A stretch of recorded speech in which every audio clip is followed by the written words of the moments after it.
नमस्कार।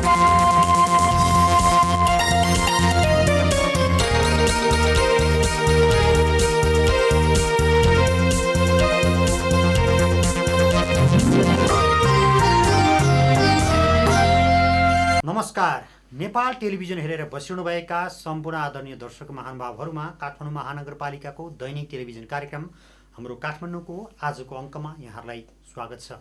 दर्शकवृन्द, कार्यक्रममा हामी काठमाडौँ महानगरपालिकाले गरेका विभिन्न गतिविधिहरू यहाँहरू सामु प्रस्तुत गर्दै आएका छौँ। विशेष गरी आम नागरिकसँग प्रत्यक्ष सरोकार राख्ने विषयहरू कार्यक्रममा उठान गर्दै आएका छौँ। अहिले हामी कोभिड-19का कारण त्रासपूर्ण वातावरणमा जीवनयापन गरेका छौँ। सरकारले लामो समय लकडाउन गरे पश्चात केही समय खुकुलो पनि बनाएको थियो र अहिले फेरि काठमाडौँ उपत्यकामा कोरोना सङ्क्रमितहरूको सङ्ख्या बढेपछि सरकारले निषेधाज्ञा जारी गरिसकेको अवस्था पनि छ। यसले यतिखेर हामी घरभित्रै छौँ, घरभित्रै सुरक्षित भएका छौँ। सरकारले गरेको आग्रहलाई हामी स्वीकार गरेका छौँ।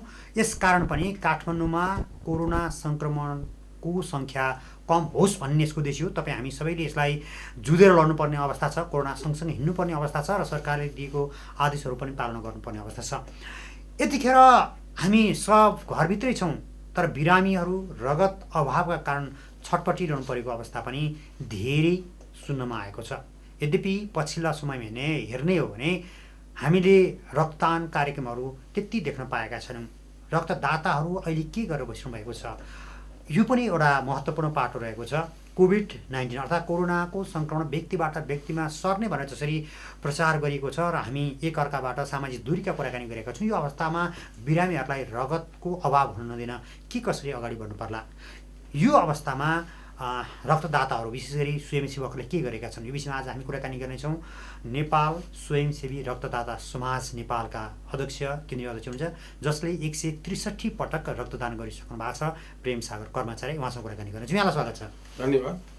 कोभिड-19का कारण अहिले व्यक्तिबीच टाढा भएर बस्नुपर्ने अवस्था छ। हजुर, बिरामीहरू रगतको अभावका कारणले धेरै दुःख पाइरहनु भएको छ। बिरामीका आफन्तहरू रगत खोज्दै भौतारिनु परेको अवस्था छ। सहज रूपमा रगत पाइरहेको अवस्था छैन। यहाँ नेपालमा सबैभन्दा धेरै पटक रक्तदान गर्ने व्यक्तिका रूपमा पनि चिन्नुहुन्छ, होइन? कस्तो छ समस्या अहिले ठ्याक्कै यतिखेरको बेलामा भनिदिनुहोस् त। अब धेरै पटक दिने भन्दाखेरि तपाईँको दिँदै जाँदाखेरि पटकमा आउने अब स्वाभाविक कुरा भयो भने जुन तपाईँले क्वेसन रेज गर्नुभयो त्यो चाहिँ कोभिडले वास्तवमै रगत मागिएको अवस्था चाहिँ पक्कै होइन। कोभिडमा कहीँ पनि रगत मागिरहेको छैन, लागिरहेको अवस्था पनि छैन। तर हामी लकडाउन बन्दाबन्दीको अवस्थामा हुनु पर्दाखेरि चाहिँ सबै डोनरहरू चाहिँ तपाईँले अघि भन्नुभयो जस्तै होम क्वारेन्टाइनमै छौँ पक्कै। त्यस कारणले हामीले विगतको चाहिँ लकडाउनमा एउटा अनुभव के गर्यौँ भने हामीले दोस्रो दिनदेखि नै हाम्रो संस्था मार्फत चाहिँ प्रेस विज्ञप्ति जारी गरेर हामीले डोनरहरू जहाँ जहाँ हुन्छ सुरक्षित रहनु र होम क्वारेन्टाइनबाट चाहिँ हामी ब्लड डोनेसन गराउने योजना बनायौँ र हामीले त्यतिखेर होम क्वारेन्टाइनसम्म गएर चाहिँ ब्लड लिने योजना बनाएर गाडी लिएर जाँदाखेरि पनि डोनरलाई बोलाउनु गर्नु, डोनर आफैले पनि मोटिभेट भएर चाहिँ अब तपाईँहरू आउनु परेन, म आइदिन्छु भनेर हामी बिच बाटोमा चाहिँ उहाँ चाहिँ हाम्रै गाडीमा राखेर चाहिँ ल्याएर चाहिँ सम्बन्धित निकायमा गएर चाहिँ ब्लड डोनेसन गराएर सेवा दिइरहेका छौँ। अब कुरो रह्यो तपाईँको डोनरहरू कहाँ छन्, के गरिरहेका छन् भन्ने कुरामा चाहिँ डोनरहरू एकदम ब्लड दिन लालायत छन्, उहाँहरू सेवा गर्न तयार छन्। तर सम्बन्धित निकाय त्यो ब्लड ड्र गर्न पनि उहाँहरूको हिम्मत र आँट आइरहेको अवस्था छैन। इभेन उहाँहरूमा भन्दै नै डोनर हामी नाङ्गै रूपमा जान्छौँ, तर उहाँहरू पिपीले सजित भइरहेका, पिपीले सजित भइरहेका हुन्छन्। फेरि पनि उहाँहरू चाहिँ यो र त्यो बहानामा चाहिँ रगत ड्र गर्ने नगइरहेको अवस्था छ। त्यस कारण हामी आफै नै प्रत्यक्ष रूपमा जस्तै कि अब लकडाउन विगतको र अहिलेकोमा म एक दिन पनि घरमा बसेको छैन भन्दै हो भने रगत दिने मान्छे यतिकै आइरहन्छ, फोन भइरहेको हुन्छ, तिनीलाई रेस्पोन्स गर्ने क्रममा म घरमा बस्ने डोनरलाई जाऊ भनेर मेरो नैतिकता दिन्छ, दिँदैन। म आफै गएर डोनरलाई बोलाउनेदेखि लिएर सबै काम गर्छु र रगत तानेपछि उहाँलाई सम्बन्धित ठाउँमा पुर्याएर सेवा दिएको छ। मूलतः व्यवस्थापन पक्ष सम्बन्धित निकालेको जुन गर्नुपर्ने हो त्यो नहुँदाखेरि यताकता यी कुराहरू सुन्नमा आएको मात्रै हो। यहाँहरू रक्तदाताहरू सक्रिय हुनुहुन्छ, हिजो पनि सक्रिय हुनुहुन्थ्यो, आज पनि सक्रिय हुनुहुन्छ। रगत अभाव हुन नदिन संस्थाले काम गरेको छ त्यसरी छ, बिल्कुल 100+ गरिरहेको छ। मैले बारम्बार भनेको छु यस्तै मिडियामा, तपाईँको यो लोकप्रिय मिडिया मार्फत म के आग्रह गर्न चाहन्छु भने नेपाल सरकार, सम्बन्धित निकाय, रेड क्रस, हामी भोलिन्टियरहरूको चाहिँ सञ्जाल साँच्चै नै त्रिकोणमा बस्ने हो भने यो समस्या छैन। समस्या तिललाई पहाड बनाए जस्तै हामीले के गरे भने बिरामीका आफन्तहरू रगत नपाएर हामीले यो लकडाउनको बिचमा पनि दौडिरहेको देखिरहेका छौँ, भौतारिएको अवस्था देखिरहेका छौँ। यो ठाउँबाट त्यो ठाउँमा जा, त्यो ठाउँबाट त्यो ठाउँमा जा भनेर त्यो हैरानी खेपेको हामी बुझिरहेको छौँ। त्यो हैरानी त्यही त भनेको नि सम्बन्धित निकाय जो तपाईँ एउटा एथेन्टिक पर्सन भइसकेपछि तपाईँ कहाँ आइसकेपछि पीडित पक्ष त्यहाँबाट सल्युसन गर्नुपर्ने होइन, तर छैन। अब भन्नुहोस् तपाईँ उपत्यकावासीहरूलाई त कति गाह्रो छ भने दूर दरारबाट आएका मान्छेहरूले कसरी चाहिँ डोनर पाउने उहाँहरूले कि मेकानिजम देखाइदिनु पऱ्यो, यहाँ नभए त्यहाँ जाऊ भन्नु पऱ्यो, त्यो पनि छैन, अप्सन दिनु पनि सक्दैन। तर त्यो पीडित पक्षहरू तपाईँले छैन भन्नासाथ ऊ भौतारिन्छन्, कहाँ हुन्छन्, अनि हामी जस्ता डोनरहरूको चाहिँ भोलिन्टियरहरूको चाहिँ सञ्जालमा ठोकिसकेपछि उहाँलाई 100+ सेवा दिइरहेको छौँ। अहिलेसम्म खाली हात पठाएको छैन। अब भन्नुहोस् न, विगतमा हेर्ने अहिले त अलिक कम भएको छ तापनि लकडाउनको बिचमा पनि केही ठाउँहरूमा रक्तदान कार्यक्रम भइरहेका छन् होइन, रगत सुरक्षित नै होला। यति धेरै रक्तदान कार्यक्रमहरू विगतमा हुन्थे, अहिले पनि केही भइरहेका छन्, रगत चाहिँ कहाँ जान्छ त? अब यो मेन कुरो यही हो, यहाँनिर त रगत कहाँ जान्छ भने रगत त सम्बन्धित निकायले सम्बन्धित व्यक्तिलाई नै दिने हो, तर त्यो रगत चाहिनेलाई दियो कि नचाहिनेलाई दियो, मूल कुरो यहाँनिर हो। अब तपाईँ हामी हेर्नुहोस् सडक्कै हस्पिटल जान्छौँ केही भयो भने त्यहाँ रगत डिमान्ड गरिहाल्छ, त्यसलाई चाहिने हो कि नचाहिने हो त्यो चिकित्सक आफैलाई पनि थाहा हुन्न, त्यो फेसन जस्तो कि कुनै पनि कुरामा चाहिँ कति छ के छ त्यो नहेरिकन हेपाचाट डिमान्ड गर्ने अवस्था छ। 4वटा मगाए जसलाई एउटा ब्लड लागिरहेको छैन, आइजी रिटर्न हुन्छ। अब त्यो गर्नु कतिको ठिक हो त? त्यो चिकित्सक वर्ग त्यतातिर अलिक गम्भीर हुनु पऱ्यो, रोगलाई सही डायग्नोसिस हुनु पऱ्यो र उसको बिरामीको चाहिँ शरीरमा रगतको संरचना कसरी भइरहेछन्, कुन मात्रामा छन्, ती कुराहरू चाहिँ साँच्चै नै उहाँले डेपमा स्टडी गरेर यो मान्छेलाई रगत चाहिन्छ है, यो बिरामीलाई रगत चाहिन्छ है भनेपछि कति चाहियो त? यसको लेभल यति छ भने यसलाई यति चिर राखेर यसरी रक्तस्राव हुन्छ हो, म्यासिभ बिल्डिङ पनि हुनसक्छ, दुर्घटना पनि हुनसक्छ, कतिपय हामीले सुनेका छौँ अपरेसन बिग्रेर सयौँ पोका चलाएको इतिहास पनि हामीसँग छ। तर त्यो चिकित्सक वर्गले म के गर्दैछु, कहाँनिर चिर्दैछु, यी कुराहरू हेक्का त हुनु पऱ्यो नि। कहाँ चिर्दाखेरि कतिको चाहिँ कुन किसिमको चाहिँ यो हाम्रो रक्त नलीहरू चाहिँ भोल्युमदेखि सबै कुरा हुन्छ, मसिनो नली ठुलो नली जुन हुन्छ, ठुलोमा चिराएर कसरी रक्तस्राव हुन्छ, मसिनो चिराएर कतिको रक्तस्राव हुन्छ, कुन रेसियोमा जान्छ, ती कुराहरू हेक्का राख्ने हो भने रगत वास्तवमै अनावश्यक रूपमा डिमान्ड गरिरहेको अवस्था छ। तपाईँले भन्नुभयो जस्तै रगत क्याम्प पनि भइरहेछ, सबै छ, तर व्यवस्थापन लाचारीपन हुन्छ। व्यवस्थापनको रगत अभाव छैन, व्यवस्थापनको समस्याका कारणले गर्दा बिरामीका परिवारहरू अहिले भौतारेर हिँड्नुपर्छ। हजुर एकदम 100। भने सम्बन्धित निकायले 79% गर्छौँ, हामीले 1% गर्छौँ, त्यो 100% भयो। हामीले 79% गर्छौँ, उहाँले 1% 100%। यो क्षेत्र भनेको 100% सेवा दिनुपर्छ। किनकि हो ठिक छ रगत डिमान्ड गरेर आउँछन्, त्यसलाई रगत नचाहिरहेको अवस्था, त्यहाँ काउन्सिलिङ गर्नेदेखि लिएर चिकित्सकदेखि लिएर सिस्टरसँग कोसँग कुरा गर्नु पऱ्यो, सम्वाद गर्ने दायित्व उहाँहरूको। तर हामी फुटपाथमा बसेर ती चिकित्सक वर्गसँग कुरा गर्छौँ, सिस्टरसँग कुरा गर्छौँ, पेसेन्ट पार्टीलाई कन्भिन्स गराउँछौँ, तर उहाँहरू कन्भिन्स भएर गइसकेपछि तर चिकित्सक वर्ग पनि उहाँहरू एकदम 100+ कन्भिन्स हुनुहुन्छ कि यो केसमा चाहिँ हामीले पनि बुझाउनुहुन्छ कतिपय कुरामा। अनि मैले पनि जानेको कुरा सेयरिङ गर्छु, गर्ने क्रममा ल हुन्छ उसले 4वटा मगाएर अहिले एउटै भने पठाइदिनुहोस्, यसको ट्रान्समिसन ड्युरेसन यति छ, हामी ब्याकअप राखेर काम गर्छ, त्यो राम्रो कुरा हो नि। त्यो 3 ताले त अरूले राहत पायो नि, त्यहाँ डाउन त भएन नि। यस्तो व्यवस्थापन सूक्ष्म अध्ययन गर्नेतिर कोही पनि लागिरहेको छ। अहिलेदेखिको समस्या भनेको रगत धेरै माग्ने र डम्प गरेर राख्ने, त्यसै कारण अर्को बिरामीले एक पाउन्ड पनि पाउन सकेको अवस्था भएन। सही कुरा भन्यो नि। अब 4वटा डिमान्ड हो, त्यसलाई ब्लडै लागिरहेको छैन भने त्यो ब्लड त्यतिकै गएर अर्काको त्यो फ्रिजमा गएर डम्प भएर बसिरहेको 3जना त अर्को भौतारिरहेको हुन्छ। त्यो एक पोका अरूलाई दिने हो भने उसले पनि राहत पायो, उसले पनि राहत पायो। अब ब्लड ट्रान्सफ्युजन गर्नलाई टाइम लिन्छ, ड्युरेसन छ उसको होइन। अब त्यो सम्म त हामीले चाहिएको ब्लड फेरि पनि पुऱ्याउन सकिहाल्छौँ। तर सम्बन्धित निकायले गर्नु पर्ने उहाँहरू छैन भनेर भन्छ, तर हामी फुटपाथमा बसेका भोलिन्टियरको सञ्जालले हामी कहाँ आएपछि उहाँहरूको भाडी हामी बोक्छौँ र उहाँहरूले जसरी सेवा दिइरहेको छ हो, ढिलो चाँडो हुन्छ पक्कै। मानिसको जीवनको सबैभन्दा महत्त्वपूर्ण पाटोको रूपमा रहेको छ रगत। हजुर, तर त्यही अभाव सिर्जना भएको छ। कृत्रिम अभाव होइन, कृत्रिम अभाव व्यवस्थापनको पोहोर लाचारीपन भन्यो नि अघि भने नि। व्यवस्थापन साँच्चै नै गर्ने हो भने समस्या छैन। तपाईँ मध्यरातमा हामीले डोनर आउने वातावरण बनाइसक्यौँ, त्यति मोटिभेट गरिसक्यौँ, रगतको महत्त्व त्यसरी हामीले बुझाएका छौँ भनेपछि उहाँहरू जुनै पनि बेला आउन तयार छन्। जसको विकल्पै छैन भनेर हामीले उहाँहरूलाई चाहिँ एडभोकेसी गरेर लगिरहेको अवस्थामा उहाँहरू निर्विकल्प रूपमा दिइरहेको। अब काठमाडौँ उपत्यकामा हेर्ने भने रगतको अभाव भयो, कतैबाट पाइएन भने धेरै बिरामीका आफन्तहरूको फोन प्रेमसागर कर्मचारीले जान्छ। सायद त्यो मध्यरातमा दिउँसो 24 घण्टा यहाँले फोन उठाएर सेवा पनि दिइरहनु भएको छ। आउँछन् सकेसम्म गरिरहेको छु। अब म एक्लैले गर्ने हो, टिमहरू हो, तपाईँहरूको पनि त्यतिकै दायित्व छ यसमा। हेर्नुहोस् यहाँले यो मैले नारा नै बनाएको छु, रक्त व्यवस्थापनमा सबैको सहभागिता। यो मिडियाले जुन किसिमको भूमिका खेलिरहनु छ यो आफैमा एउटा अहमता। तपाईँहरूको टिमले त अत्यन्त सङ्घर्षका साथ काम गरेको छ नि विगतदेखि। यसो हेर्दै जाने हो भने अहिलेको अवस्थामा पनि खटिरहनु भएको छ रक्तदाता स्वयंसेवकहरू होइन। स्वयंसेवकले जहाँ भने त्यहीँ पुग्नु भएको छ, नभए हामी आफै आउँछु भनेर जानु भएको छ। कहिलेकाहीँ भयो कति गर्नु यो रक्तदानको काम भयो धेरै दिक्क लाग्यो भन्ने मनमा कहिले कहिले आउँदैन? त्यसो चाहिँ अहिलेसम्म आएको छैन भन्दा नि हुन्छ, किनकि यसको विकल्पै छैन। त्यति त्यो सोच्ने हो भने त जसले आशा गरेर फोन गर्छन् त्यसलाई निराशामा परिणत गर्ने बाहेक केही पनि हुँदैन। त्यसलाई चाहिँ सकभर कसरी हुन्छ ह्याप्पी बनाएर पठाइदिउँ, खुसी बनाएर पठाइदिउँ। देशभरि यहाँहरूको स्वयंसेवक साथीहरू हुनुहुन्छ, हजुर आउँदैन कुनै साथीहरूले कति गर्नु यो भयो अब कसो हामीले जति रगत दिए पनि व्यवस्था पनि छैन भन्ने खालको साथीहरूबाट त आउँछ होला नि त? होइन त्यो त आउँछ, त्यो आइरहेको छ।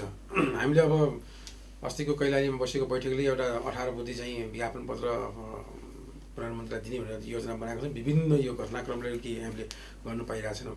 त्यहाँ साँच्चै नै त्यो ज्ञापन पत्रलाई सम्बोधन गर्ने हो भने मलाई लाग्छ रगत तपाईँको लिनेको भनेर दिनेको बुझ्नु पर्छ।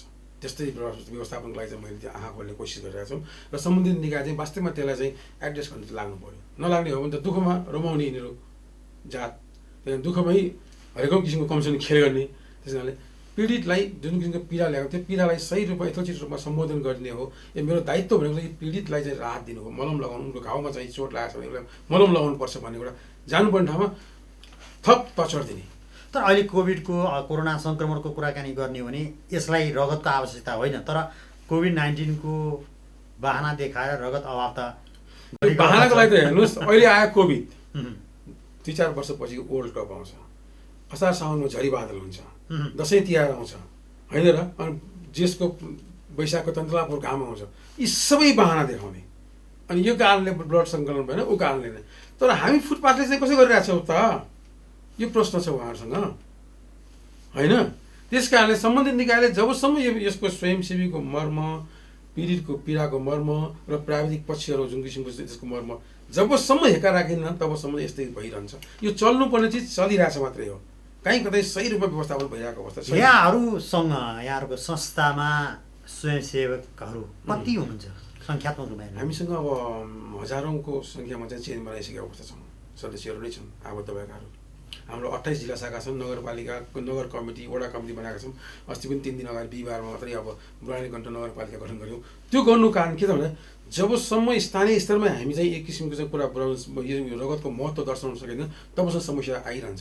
अब हामी 4 जना छौँ यहाँ भनेपछि हाम्रो ब्लड ग्रुप के थाहा भइसक्यो, हामी मात्रै कसैलाई बिरामी परेको छैन, कोही न कोही बिरामी त यहीँबाट सर भएको हो नि त, यहीँबाट सेवा भयो नि त। यी कुराहरू हामी जनस्तरसम्म लगिरहेको छौँ, स्थानीय निकाय नै गठन गरेर लगिरहेको हुनाले त्यहीँ चाहिँ तपाईँको यो रक्तदान सम्बन्धी रगतको महत्त्व बारेमा सबै चेतना तपाईँ समस्या र समाधान यहीँ छ है भनेपछि आउने आएपछि। तर विगतको जतिको अहिले भन्ने हो भने प्रेम सागरको मोबाइलमा कम मात्रामा फोन पनि आउन थालेको छ, किनकि यो सञ्जाल निर्माणले अलि त्यति चाहिँ राहत पनि मलाई पनि मिलेको छ। सञ्जाल ठुलो भयो, दिनु चाहिँ धेरै भयो। अब दिनरात नखटिकन हुँदै हुँदैन। जस्तै मनाङ ठाउँमा त हामी जिल्ला शाखा गठन गरेर आयौँ, त्यहाँको समस्या समाधान त्यहीँबाट टेकअप हुने गरी बनाएर आयौँ भने यसरी बनाइसकेपछि हामीमा त्यो टिमले चाहिँ सपोर्ट गर्यो। अब हामीले जीवनको सबैभन्दा महत्त्वपूर्ण शरीरको लागि रगत भनिरहेका छौँ। स्वास्थ्य हेर्ने स्वास्थ्य तथा जनसङ्ख्या मन्त्रालयमा ठुलो बजेट छ, सरकारसँग ठुलो जनशक्ति छ, तर हामीले हेर्ने भने आम नागरिकहरूलाई सुसूचित गर्ने काममा रगतको विषय अथवा चाहिँ रक्तदानको विषय, रगत सहज गर्ने विषय प्राथमिकतामा परेको देखिँदैन नि। यहाँको अनुभवले भन्नुहोस्, किन यो रगतको अभाव सिर्जना हुँदाखेरि जब जसलाई पर्छ त्यसले मात्रै भोग्नु पर्ने अवस्था रह्यो? अरू विषय जस्तो स्वास्थ्यका अन्य विषय जस्तो रगत नै प्राथमिकतामा परेन। छैन परेको, 1 परेको छैन, 2 परेको छैन, 3 परेको छैन। त्यसले म दावाका साथ भन्न सक्छु। किन परेन? म आजको पात्र होइन, 4 दशकभन्दा बढी समय यसमा दिने र दिलाउने र सेवा गर्नेमा समय व्यतीत गरिसकेको अवस्था। त्यस कारणले म्यानेजमेन्टको पाटोमा जुन किसिमको नेतृत्व लिइरहेछन्, अब सम्बन्धित निकाय नेपालहरूको सोसाइटीकै नाम लिनुपर्ने आउँछ। हिजो चाहिँ काँधमा जुन यो भारी बोकाइरहेको छ त्यहाँ राम्रा मान्छे नभएर हाम्रा मान्छे, जबसम्म हाम्रा मान्छेको मनस्थिति रहन्छ नि उसले कामको कुनै समर्पण रहँदैन। उसलाई पीडितको पीडा के हो त्यो सम्बोधन गर्ने लाग्यो, उसले चाहिँ टाइम पास गर्नु छ, महिनामा तलब कसरी बुझ्ने भन्नेबाट। त्यसै यो भइसकेपछि हाम्रो सेवा हुँदै हुँदैन। देशको चौतर्फी रूपमा यस्तो यो चाहिँ रोग क्रोनिक नै भइसकेको छ, यसलाई चिर्नुपर्छ। वास्तवमै रगत जस्तो समानताका साथ लाग्नुपर्ने ठाउँमा यहीँ पनि राजनीति हरेक किसिमको लागि पर्ने। त्यस कारण यो चाहिँ जबसम्म म कुन क्षेत्रमा काम गरिरहेको छु भनेर जबसम्म त्यो इम्प्लोयरले हेका राख्दैन तबसम्म यो दुर्घटनाहरू भइरहन्छ र कालान्तरमा नराम्रो दुर्घटना पनि हुनसक्छ। जसरी अहिले कोरोना सङ्क्रमणले यो व्यक्ति त्यो व्यक्ति भनेको छैन, रगत पनि त्यही हो, त्यो बुझाउन नै सक्दैन। सही कुरा हो, एकदम सही कुरा भन्नु हो तपाईँले, किनकि कोरोनाले त कोही बाँकी राख्दैन। त्यसैले रगतदान के हो र रगतको महत्त्व के हो भनेर लगिरहेको छैन। तपाईँ हाम्रो शरीरमा त्यतिकै खेर गइरहेको छ रगत चाहिँ।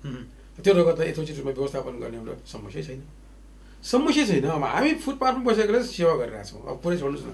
त्यसो भए अहिलेसम्म रगतको कुराकानी गर्ने हो भने जो व्यवस्थापन गर्ने निकायमा बसिरहनु भएको छ त्यहाँ राम्रा मान्छे भन्दा पनि हाम्रा मान्छेहरूको हाबी भयो, त्यसकारण आम नागरिक बिरामीका आफन्तहरू प्रताडित बनिरहेका छन्। एकदम सही कुरा हो। जबसम्म भने नि जो सम्बन्धित निकायमा बस्ने कर्मचारी हुनुहुन्छ उहाँले चाहिँ यो विषयवस्तु यो हो, यहाँनिर चाहिँ हामीले यसरी पन्छाउनु मिल्दैन, यसको अप्सन कहीँ छैन, यहाँ नभए त्यहाँ जाऊ, त्यहाँ नभए त्यहाँ जाऊ भन्ने कुनै आधार पनि छैन भने स्वयंसेवी रक्तदाता नै यसको मूल स्रोत हो।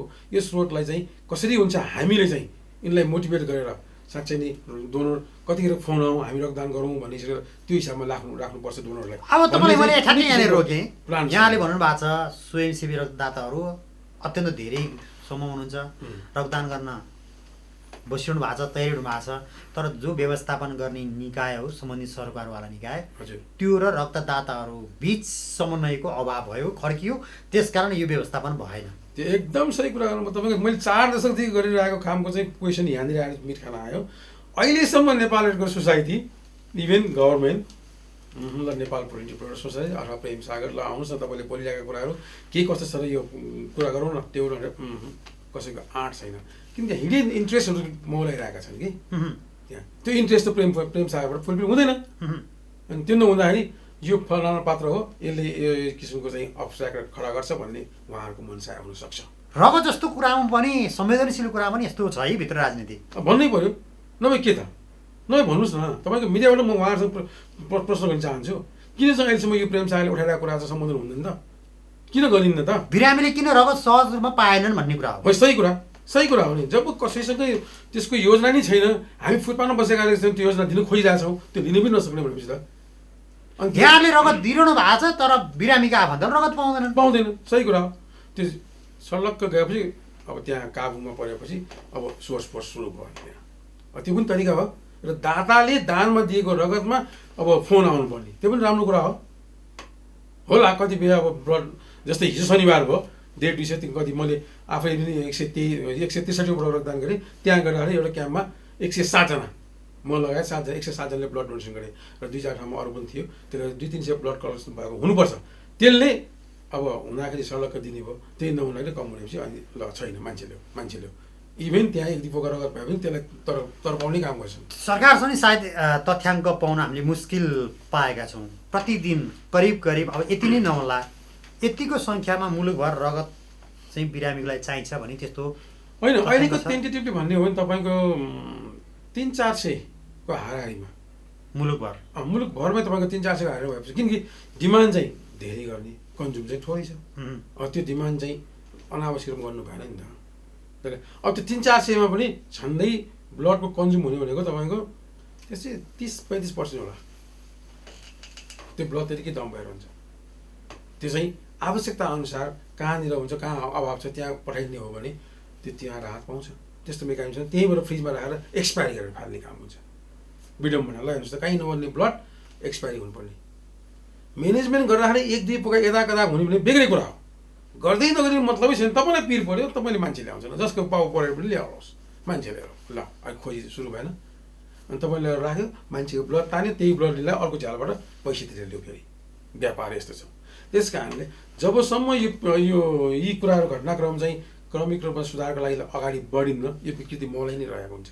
एउटा झ्यालबाट निःशुल्क रूपमा रक्तदाता रगत दिइरहेको हुन्छ, अर्को झ्यालबाट त्यही रगत बिरामीका आफन्तले पैसा तिरेर किन्नु पर्छ। अनि भन्छ राज्यले फेरि निःशुल्क रगत भनेर कतिको पास हेर्नुहोस् त शब्दकै।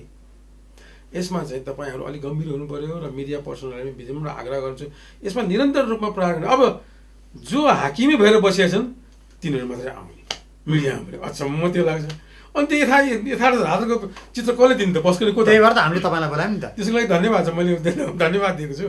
यो त स्वयंसेवीको भाषा बोलिरहेको छु, पीडितको पीडा सम्बोधन गरिरहेको छु। मैले व्यवस्थापन पछिको चाहिँ जुन किसिमको व्यवस्थापन हुनुपर्ने हो त्यसलाई सजेसन गर्ने चाहिँ लागेको छौँ। हामी कुनै विरोध गरिरहेको त छैनौँ।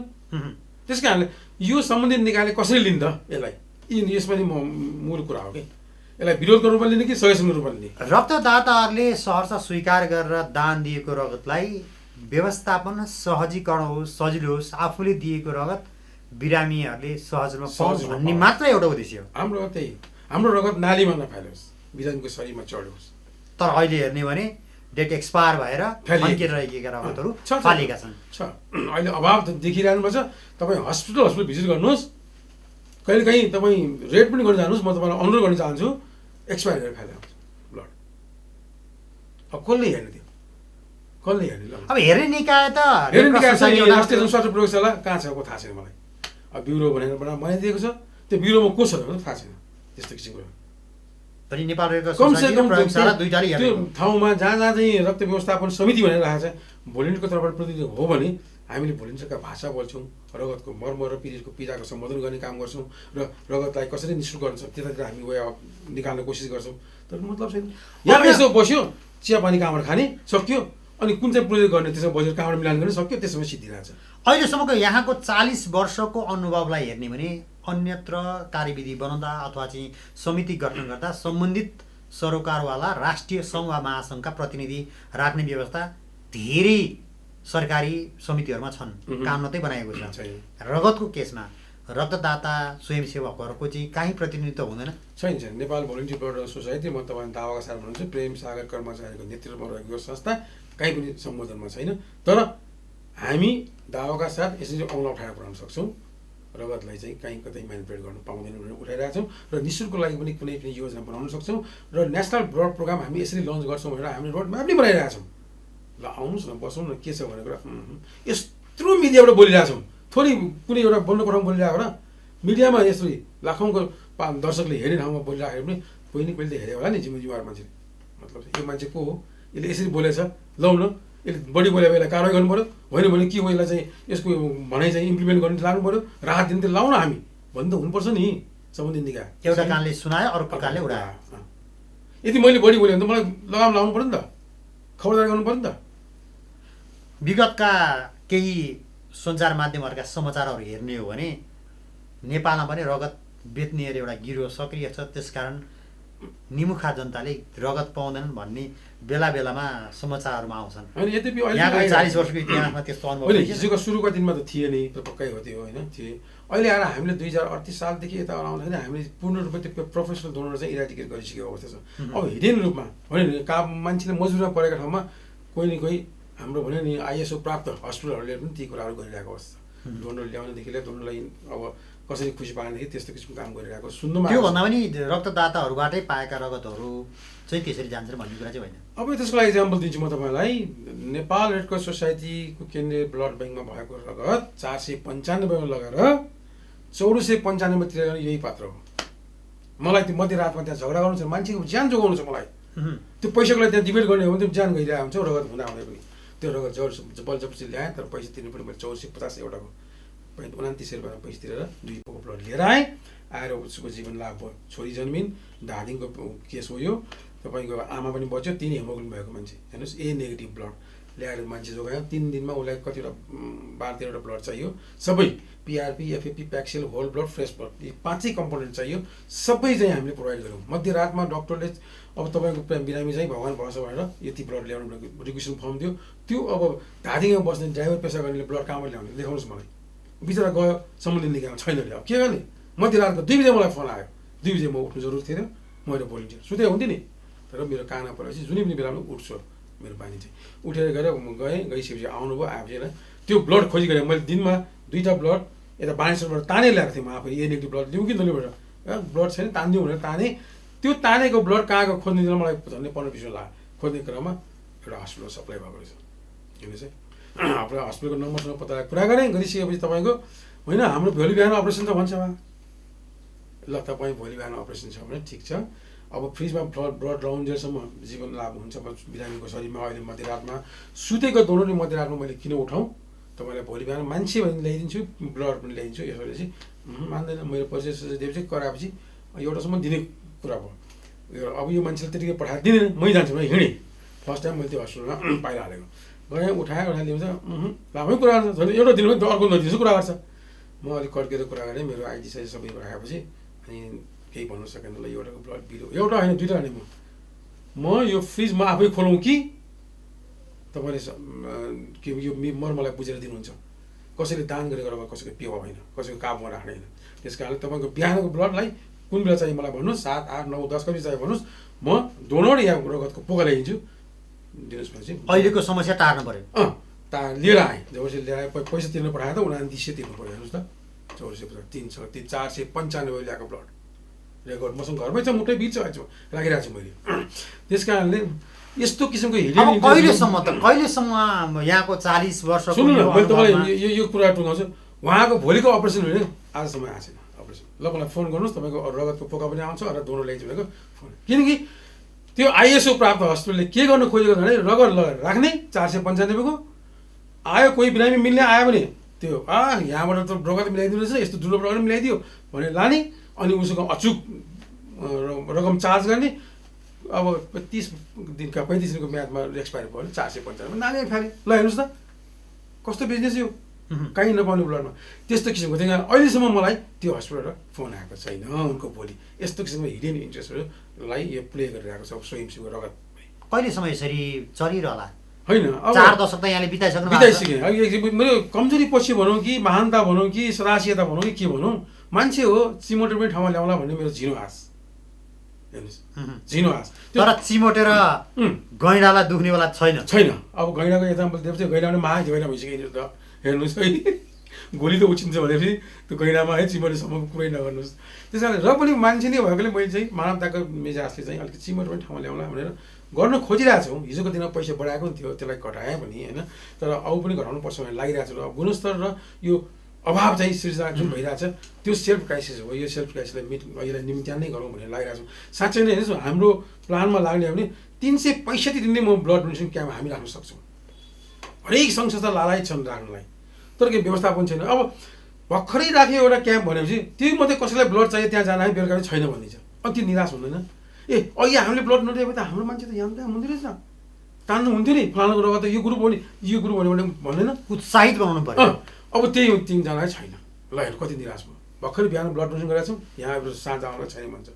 यी कुराहरूले मान्छेलाई अलिकति नमिठोसँग चाहिँ पिच गरिरहेको अवस्था, त्यो चाहिँ हामीले चाहिँ सबै बुझाइरहेको छौँ। फेरि यो यस्तो अवस्था हुन्छ, यो हुन्छ, उहाँ कन्भिन्स पनि छ।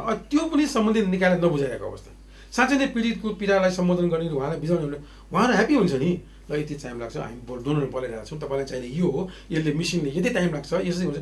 ल चिकित्सकको कुरा गराउन सक्छ, हरेक हुन्छ। जस्तै दुर्घटना परेकालाई र म्यासिभ ब्लिडिङ भएकाहरूलाई हो, तिनीहरूलाई चाहिँ तुरन्त ब्लड चाहियो, बिग्रेको कुरा होइन भने त विभिन्न रोगलाई चाहिँ डायग्नोसिस गरेर अपरेसन प्लानिङ वेमा जानेलाई त एकदम व्यवस्थित रूपमा चाहिँ चाहिने मात्रामा ब्लड ल्याएर बिस्तारै मिलाइने हुन्छ। अहिले मतलबै छैन। अनि पेसेन्टलाई टर्चर हेर्नु, यति ब्लड ल्याऊ भनेर कुद्नु, कहाँ कुद्ने बिचरा, कहाँ कुद्ने? ठिक छ, उसले खोजेर ल्याउँछ त पुग्छ, त्यहाँ पुगेपछि उसले सडक्क मिल्नु पऱ्यो नि त, ठाउँ पत्ता लगाएपछि त त्यही पनि छैन। अनि त्यसपछि मलाई विकल्प दिनुहोस् भएको, हामीलाई विकल्प दिनुहोस् न। हामी त डोनरहरूको सोर्सको रूपमा बसिया छौँ। हामी जति बेला पनि रगत उपलब्ध गर्न तयार हुनुहुन्छ, तयार भएर बसिया छौँ। हो, हामी भोलिन्टियर भइसकेपछि, हामी फुटपाथमा बसेपछि हामीलाई टाइम लाग्छ, त्यो चाहिँ बुझ्नुपर्छ। सम्बन्धित निकाय पीडित पक्षले पनि, अरू अब डक्टरी चिकित्सकहरूले पनि बुझ्नुपर्छ। स्वयंसेवी तर्फबाट आउँदाखेरि टेक्स टाइम भन्ने कुरा उहाँले बुझ्नु जरुरी छ। अब सम्बन्धित निकायले गरेको भए त सलक्क फ्रिज खोल्यो, खुरुक्क दिएर पठायो भइहाल्यो, होइन र? त्यो व्यवस्थापन हुनु पर्यो भन्ने यहाँहरूको भनाइ छ। त्यो त 100%। समय दिनुभयो, यहाँलाई धेरै धेरै धन्यवाद। आम नेपालीहरू जो बिरामी हुनुहुन्छ उहाँहरूको जीवन जोगाउनको लागि यहाँहरू स्वयंसेवक रगतदाताहरूको महत्त्वपूर्ण भूमिका छ र आजसम्म पनि निर्वाह गरिरहनु भएको छ। 24 घण्टा रगतको लागि सेवा दिइरहनु भएको छ। धेरै धेरै धन्यवाद। धन्यवाद। नेपाल टेलिभिजन हेर्नुभएका सम्पूर्ण दर्शकवृन्दमा पनि हार्दिक आभार व्यक्त गर्दछु। दर्शकवृन्द, अहिले कोभिड-19 कोरोना सङ्क्रमणको कारण हरेक नागरिकहरू घरभित्रै सुरक्षित बसिरहनु भएको छ, तर अन्य रोगका बिरामीहरू रगत अभावका कारण अहिले भौतारिनु परेको अवस्था छ। रगतको अभाव देखिएको छ। त्यो अभाव किन भयो? के रगत साँच्चै नभएको हो अथवा दैनिक रक्तदान भएका ती रगतहरू कहाँ जान्छन्? किन बिरामीले रगत पाउन मुस्किल परिरहेको छ अहिलेको यो जटिल अवस्थामा भन्ने विषय आजको कार्यक्रममा राख्ने प्रयास गऱ्यौँ। आजको कार्यक्रमको निर्धारित समय सकिएको छ। भोलि पनि नयाँ विषय र प्रसङ्ग लिएर आउने नै छौँ। तबसम्मका लागि सम्पूर्ण टिमसहित म वैकुण्ठ भण्डारी बिदा चाहन्छु। नेपाल टेलिभिजन हेर्दै गर्नुहोला। नमस्कार।